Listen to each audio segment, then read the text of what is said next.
Hello जी। Hello hello hello. Good good morning. कैसे हैं हमारे टाइगर टाइग्रेस? एकदम तंदुरुस्त, जबरदस्त, मस्त है कि नहीं? आइए मिलके करते हैं करंट वॉक को उसके साथ में। पकड़ते हैं ससुरा को, यहाँ लाके पटकते हैं और कर डालते हैं जम के अफेयर, है कि नहीं? लेकिन उससे पहले जरा करोड़िया करोड़िया मुस्कान भी तो होना चाहिए। का ये करंटवा का बुझा है वो आए कि हम लोग को मुस्कुराने नहीं देगा। प्लानिंग में तो पूरा है ही कि मुस्कुराने नहीं देंगे जब तक हम हैं।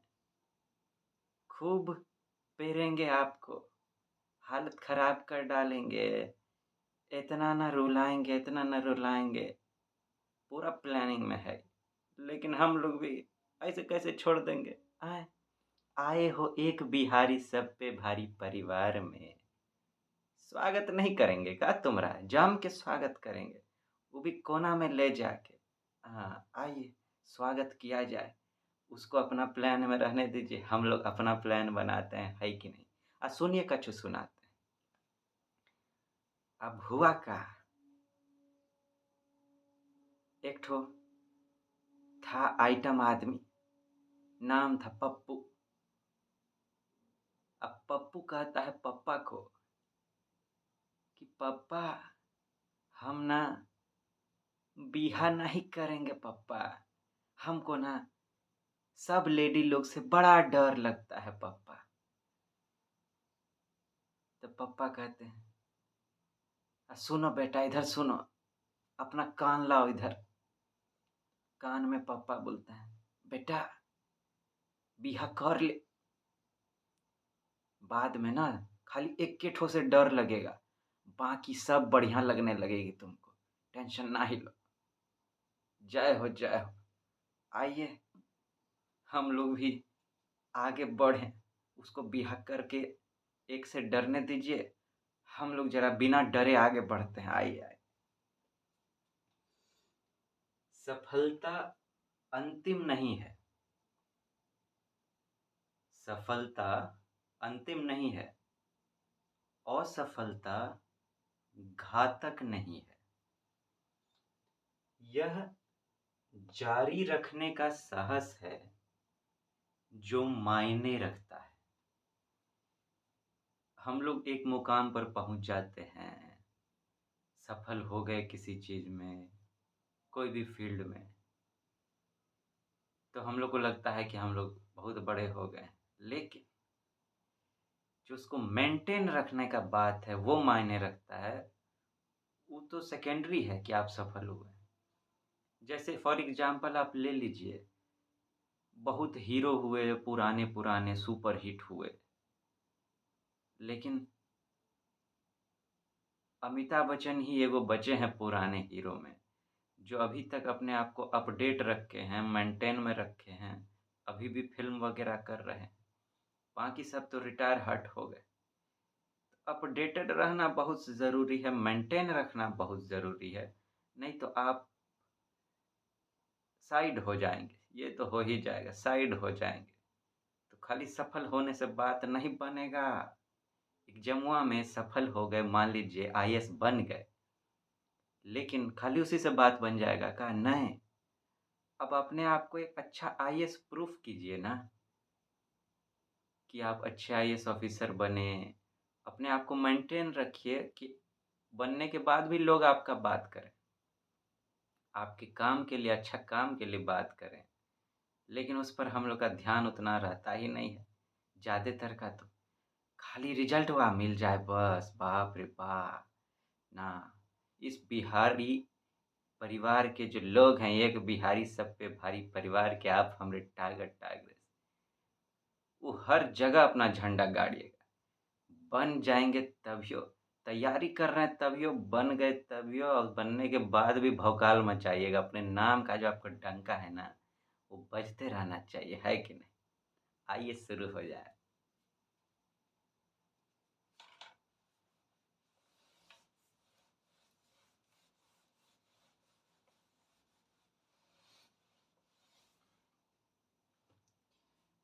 पहला टॉपिक का होगा, थोड़ा टाइम पहले एक मीटिंग हुआ था। अब वो मीटिंग अपने आप में तो इतना इम्पोर्टेंट नहीं था, लेकिन चूँकि इंडिया में मीटिंग हुआ था और उस पर बाद में और भी बहस होने लगा रिसेंट में भी, तब हमको लगा कि नहीं भैया जोर दिया जा रहा है ज़रा-सा, तो मीटिंग इम्पोर्टेंट हो जाता है बात करने के लिए। चूँकि यूपीएससी का आदत है, डायरेक्ट तो पूछता नहीं है, वहाँ से लिंक पकड़ के पीछे से कहीं से पूछ डालेगा। तो अभी हम लोग जिस पर बात करेंगे, वो हो सकता है डायरेक्टली इम्पोर्टेंट ना हो। डायरेक्ट भी इम्पोर्टेंट होगा थोड़ा बहुत, लेकिन ज़्यादा इनडायरेक्ट होगा। काहे कि यूपीएससी का तो हम लोग देखेंगे कि कैसे डायरेक्ट इम्पोर्टेंट है, कैसे इनडायरेक्ट इम्पोर्टेंट है। पहले मीटिंग में तो चला जाए, आइए चलते हैं मीटिंग करने के लिए। कौन सा मीटिंग था?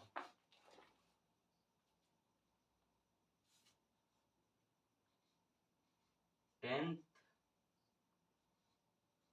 South and central Asian biosphere reserve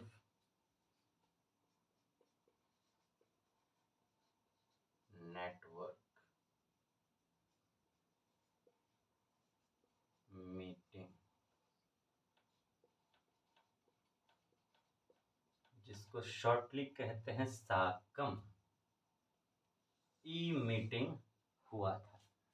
कहाँ हुआ था? चेन्नई।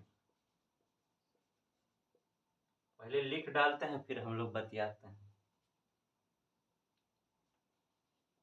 थीम का ridge to reef, provides a platform for exchanging knowledge and fostering collaborations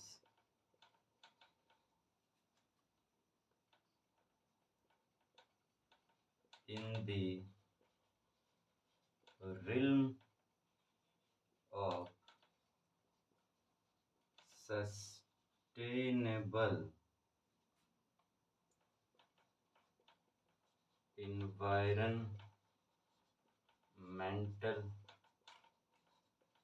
practices in the South and Central Asia region, organized by UNESCO in partnership with MOEFCC। एक चीज note में लिख लीजिए आप, gulf of Mannar biosphere reserve trust recognized with the UNESCO Mitchell Batisi Award for biosphere reserve management 2023। आइए बतियाया जाए। ये meeting था, 10वां मीटिंग था, south and central Asian biosphere reserve network meeting. South Asia, आप समझ रहे हैं, साउथ एशिया इंडिया और उसके आसपास का रीजन बुझ लीजिए, उसको साउथ एशिया कहते हैं। और central Asia, Uzbekistan, Kazakhstan, Mongolia, ये सब जो रीजन है, अफगानिस्तान से ऊपर, आप समझ लीजिए भारत के इधर अफगानिस्तान, यहाँ पे अफगानिस्तान मान लीजिए, और इसके ऊपर का जो यहाँ पे है चाइना के इधर, रसिया के नीचे, अफगानिस्तान के ऊपर, इधर टर्की से इधर, ये बीच का जो पोर्शन है इसको सेंट्रल एशिया कहते हैं। ठीक, तो इन दोनों का जो पूरे रीजन में जो बायोस्फीयर रिजर्व सब है, बायोस्फीयर रिजर्व आप जानते हैं, नेचुरल पार्क सब होता है, वाइल्ड लाइफ सेंचुरी सब होता है, उसी में बायोस्फीयर रिजर्व भी एक क्राइटेरिया है। बड़े रीजन जिसमें कि बहुत सारे बायोस्फीयर मतलब जीव जंतु, पूरा जो हमारा एटमॉस्फेयर है अथी का इन्वायरमेंट में पेड़ पौधा पशु जंतु सब रहते हैं, बायोस्फीयर। और उसका जो तो इसका जो नेटवर्क है इस एरिया में बायोस्फीयर रिजर्व सब का, उसको लेकर एक मीटिंग हुआ था चेन्नई में। थीम का रखा गया रिज टू रीफ। रिज का मतलब आप जानते होंगे, रिज का होता है पहाड़ी टीला सब। ठीक, अब पहाड़ एक हो गया, एक तो सिंगल पहाड़ी होता है, लेकिन जब उस थोड़ा सा लंबा चले, एक चेन जैसा हो, तो उसको रिज बोलते हैं। रिज टू रीफ, रीफ का हुआ जैसे जलपोत चलने का जो जगह सब होता है। आप कोरल रीफ रीफ अगर पढ़े हो तो उसमें होता है फ्रिंजिंग रीफ, बैरियर रीफ, तो जिसमें मान लीजिए जहाज है वो चलता है, तो उसका जो रास्ता सब है चलने का, तो जिस रास्ते से निकलता है उसको उस तरह का रास्ता सबको भी रीफ बोलते हैं। तो एक तरह से समझिए कि हाँ वही है। तो रिज टू रीफ ये थीम रखा गया है कि भैया बहुत पहाड़ी ढलान सब आ गया है, जरा इसको बैलेंस में किया जाए। जैसे जो नेटवर्क है बायोस्फीयर रिजर्व सब का, इसमें बहुत गड़बड़ सब है, इसको जरा बैलेंस किया जाए। तो ये क्या है, एक तरह का प्लेटफॉर्म है, काहे के लिए? Provides a platform for exchanging knowledge and fostering collaborations in the realm of sustainable environmental practices in the South and Central Asia region। कि साउथ एंड सेंट्रल एशिया का जो रीजन है, इसमें हम लोग का जो इन्वायरमेंटल प्रैक्टिस हो, हम लोग जो करें वो इन्वायरमेंट के प्रति सस्टेनेबल हो। सस्टेनेबल क्या होता है कि आप अभी उपयोग जो सामान कर रहे हैं उसको इस तरह से उपयोग कीजिए कि आप तो उसका लुफ्त उठाइए, लेकिन साथ ही साथ यह ध्यान रखिए कि जो आपका आने वाला भविष्य है वो लोग के लिए भी बचा खुचा रहे। ऐसा नहीं कि सब अभी लुटा डालिएगा, हाँ, कि बाद में वो लोग हवा डोलाता रहे, हमरा पप्पा दादा सब लेके लूट लिए, हम लोग के लिए का छोड़े, पेड़वा पौधा दिखता ही नहीं, छोटका छोटका मोटका मोटका सब है, अब क्या करें, आम कैसे खाएं, अमरूद कैसे खाएं, तो उनका भी जरा ध्यान रखिएगा, उसको कहते हैं सस्टेनेबल। हाँ, तो ऐसा हो सके environmental practice south and central Asia में, इसके लिए नॉलेज और क्या कहते हैं कोऑपरेशन, की नॉलेज भी शेयर कर रहे हैं कि हाँ हम ये जानते हैं, इससे ये हो जाएगा, और साथ मिल के कामों कर रहे हैं, नॉलेज भी है कोलैबोरेशन भी है। तो इसके लिए एक प्लेटफॉर्म बनाया गया है कि साथ मिलकर ज्ञान बांटेंगे, मिलकर काम करेंगे, जिससे कि ये जो रीजन है इसमें हम लोग का जो इन्वायरमेंट का प्रैक्टिस हो, हम लोग जो काम करें वो इन्वायरमेंट को ध्यान में रख के करें, इन्वायरमेंट को खाली नुकसान नहीं पहुंचाए, है कि नहीं? खाली आमे तोड़ तोड़ के नहीं खाएं, पेड़ों का ध्यान रखें। हाँ, ऑर्गेनाइज कौन किया इसको?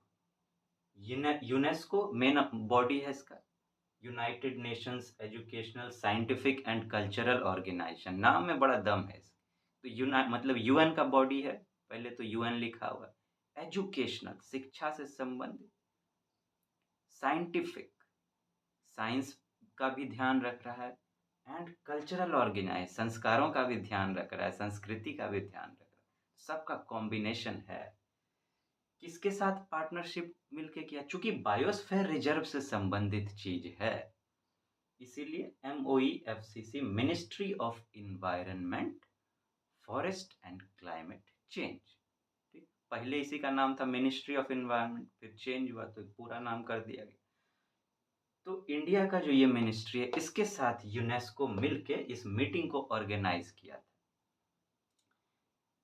इसमें इसको नोट में आप लिख लीजिए कि gulf of Mannar biosphere reserve trust जो है, gulf of Mannar biosphere reserve आप जानते हैं, इंडिया और श्रीलंका के बीच का जो रीजन है उसको कहते हैं गल्फ ऑफ मन्नार।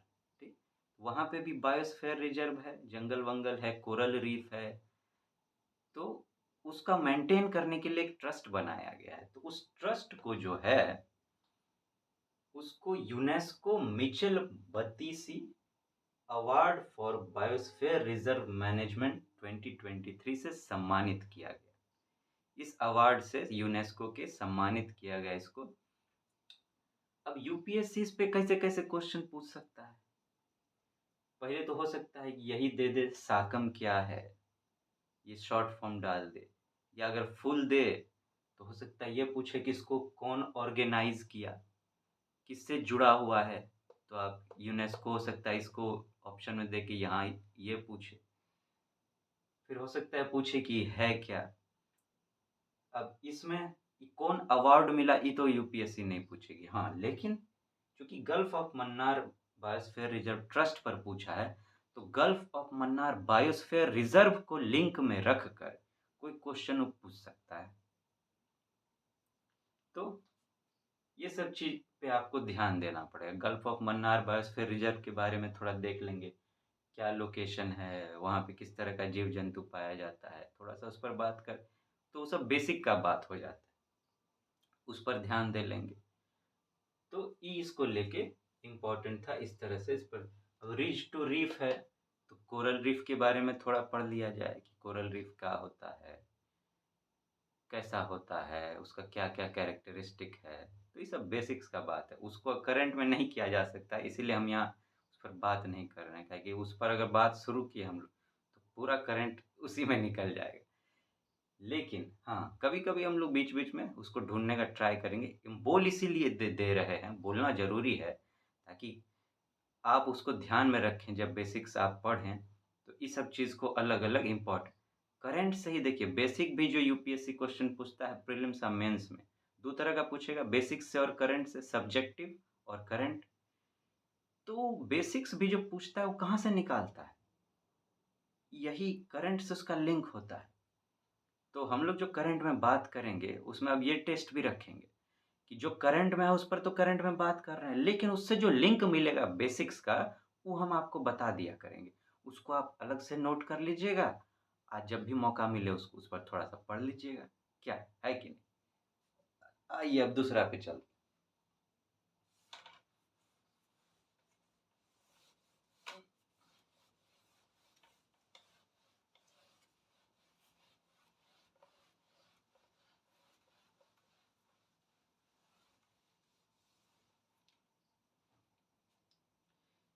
जैसे यूनेस्को मीटिंग ऑर्गेनाइज किया, वैसे ही थोड़ा टाइम पहले जो है यूनेस्को कुछ सिटी सबको कुछ कुछ कुछ घोषणा भी किया था। अब पहले तो हमको ऐसा सब यूपीएससी अब पूछना बंद किया है, लेकिन हम जैसा बोले कि यूपीएससी लिंक पकड़ के फिर उसको कहीं और ले जाके उससे पूछता है। तो उसमें है कि कुछ कंटिन्यूअस चीज़ दिखाई दिया हमको, बेसिक्स का झलक दिखा, तो हम कहे नहीं, इस पर भी बात कर लेना चाहिए। तो था क्या, यूनेस्को क्या किया है, कुछ घोषणा किया है। तो टॉपिक ले लेते हैं, डिक्लेरेशंस ऑफ यूनेस्को।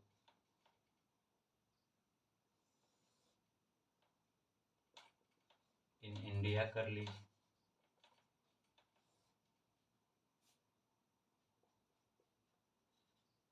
ग्वालियर जो है,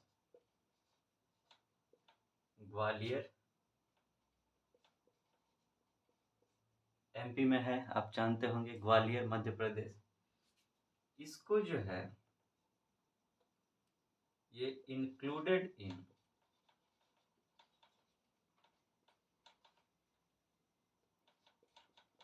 यूनेस्कोस क्रिएटिव सिटीज नेटवर्क। साथ में कोझिकोडे केरला, इसको भी included in UNESCO's creative cities network. ये दो जगह को यूनेस्को जो है उसका अलग अलग अपना लिस्टिंग होता है, कल्चरल भी है, तो अलग अलग जगह का जो कल्चर है उसको लेके वो लिस्टिंग करता रहता है। तो ये दो जगह को जो है, ग्वालियर को और कोझिकोडे केरला को ही अपने क्रिएटिव सिटीज का जो नेटवर्क है, कि अब कोई सिटी है वो कुछ अच्छा क्रिएट कर रहा है, कुछ नया लग रहा है, उसको कुछ यूनिक लग रहा है, मेन यूनिक पर ध्यान होता है, उसका कुछ खास। तो इसको क्रिएटिव सिटीज नेटवर्क में इस दोनों को ही इंक्लूड किया है। कौन से कैटेगरी में? ग्वालियर एमपी को जो है सिटी ऑफ म्यूजिक घोषित किया है, सिटी ऑफ म्यूजिक। और भी दोगों को पहले कर चुका है, तो खैर वो तो पुराना हो गया है तो उस पर ध्यान देने का जरूरत नहीं है, लेकिन फिर भी बात कर लेते हैं। एक बनारस है जिसको अभी वाराणसी कहते हैं, दूसरा चेन्नई है। इस दोनों को ऑलरेडी उस सिटी ऑफ म्यूजिक घोषित कर चुका है, ये तीसरा हो जाता है। तो और इसको केरला को जो है वो सिटी ऑफ लिटरेचर घोषित किया है। इसको क्या? सिटी ऑफ म्यूजिक, इसको सिटी ऑफ लिटरेचर। तो कम चांस है कि यूपीएससी डायरेक्ट ये पूछे कि सिटी ऑफ म्यूजिक किस, मतलब किसको यूनेस्को सिटी ऑफ म्यूजिक घोषित किया है, या किसको सिटी ऑफ लिटरेचर यूनेस्को घोषित किया है। कम चांस है अब ऐसा सब क्वेश्चन, क्योंकि यूपीएससी अब जो पूछने लगी वो मेच्योर सब क्वेश्चन, कि आपको सोचना पड़े, याद रखने वाला चीज नहीं। तो इससे कैसे निकाला जाए? अब देखिए, ग्वालियर है, ग्वालियर मध्य प्रदेश। अब म्यूजिक का बात हो रहा है, जब आप अपना आर्ट और कल्चर पढ़ेंगे, हिस्ट्री का, जिसमें कि बहुत क्वेश्चन, जिससे मेंस में भी आता है, प्रीलिम्स में भी बहुत क्वेश्चन अब यूपीएससी पूछने लगा। तो म्यूजिक जब आप पढ़ेंगे तो दो तरह का म्यूजिक का कैटेगरी है उसमें, एक हिंदुस्तानी क्लासिकल म्यूजिक है और एक कार्नेटिक म्यूजिक है। हिंदुस्तानी क्लासिकल म्यूजिक नॉर्थ इंडिया का और कार्नेटिक म्यूजिक साउथ इंडिया का है। तो उसमें नॉर्थ इंडिया के म्यूजिक में क्लासिकल जो है, नॉर्थ इंडियन म्यूजिक, उसमें एक घराना, उस समय घराना होता था, गाना वाना का घराना होता था, जयपुर घराना, लखनऊ घराना। तो उसी में एक घराना ग्वालियर घराना भी था, जिसमें तानसेन हुए थे। तो इस तरह से यूपीएससी लिंक करके पूछेगा। हो सकता है आपको ग्वालियर को सिटी ऑफ म्यूजिक घोषित किया गया है, तो ग्वालियर घराना के माध्यम से तानस, या तो इंक्लूड करे तानसेन को, तानसेन पर जाए, या फिर पहले भी तानसेन पर वो पूछ चुका है यूपीएससी, या तो तानसेन से लिंक करेगा इसको, या फिर तानसेन या ग्वालियर घराना किस म्यूजिक को रिप्रेजेंट करता था, तो ध्रुपद म्यूजिक को रिप्रेजेंट करता था। आप देखेंगे उसमें बहुत कैटेगरी बना हुआ है, हिंदुस्तानी क्लासिकल म्यूजिक में बहुत सारा, तो एक था ध्रुपद म्यूजिक। तो ध्रुपद म्यूजिक जो है आपके लिए इंपॉर्टेंट हो जाता है, बेसिक, यहाँ ऐसे लिंक करेगा यूपीएससी। तो आप ध्रुपद म्यूज़िक हो सके तो थोड़ा-सा पढ़ लीजिएगा। इसको सिटी ऑफ लिटरेचर घोषित किया है, तो बहुत सारा लिटरेचर भी है। संगम लिटरेचर है, केरल में ले गया है, साउथ का एक लिटरेचर बड़ा फ़ेमस है संगम लिटरेचर। उस पर यूपीएससी पहले भी क्वेश्चन प्रीलिम्स में पूछी है, मेंस में भी। संगम लिटरेचर पढ़ लीजिएगा थोड़ा-सा। और भी कुछ लिटरेचर आपको लगे कि साउथ का कुछ है या फिर और भी लिटरेचर जो है, प्रीलिम्स और मेंस दोनों के पॉइंट ऑफ व्यू से हमको संगम इम्पोर्टेंट लग रहा है। लेकिन और भी लिटरेचर आपको जो इम्पोर्टेंट लगे, उसको भी थोड़ा देख लीजिएगा, है कि नहीं? तो ये इस तरह से लिंक करता है यूपीएससी पूछने के लिए। डायरेक्ट बहुत कम याद रखने वाला जो चीज़ है ना, समझिए कि अब ना के बराबर यूपीएससी पूछता है। यादो रखने वाला कोनो पूछा, आपको लग रहा है कि याद रखने वाला चीज़ है, लेकिन उसका लिंक अगर आप उस पर सोचने का ट्राई करेंगे, तो पकड़-पकड़ के आप सोच-विचार करके ना इसको किसी और तरीके से सॉल्व कर लेंगे।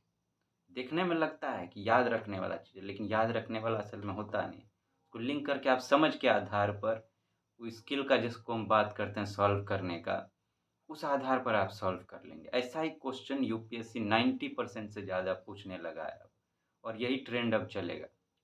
धीरे-धीरे तो हमको लगता है वो याद रखने वाला चीज़ खत्म ही कर डालेगा, बहुत बेसिक हल्का-फल्का रहेगा। तो ये 2 आपके लिए आज इम्पोर्टेंट था। आज आप इसका लुत्फ़ उठाइए। आपका दिन बड़ा शुभ-शुभ बीते। मॉर्निंग बढ़िया, दोपहर बढ़िया, शाम बढ़िया, रात में मस्त आप कंबल तान के नींद भी खींचिए। हम लोग फिर मिलेंगे, है कि नहीं? जल्दी मिलते हैं, टाटा गुड बाय करते हैं। स्माइल करते रहिए।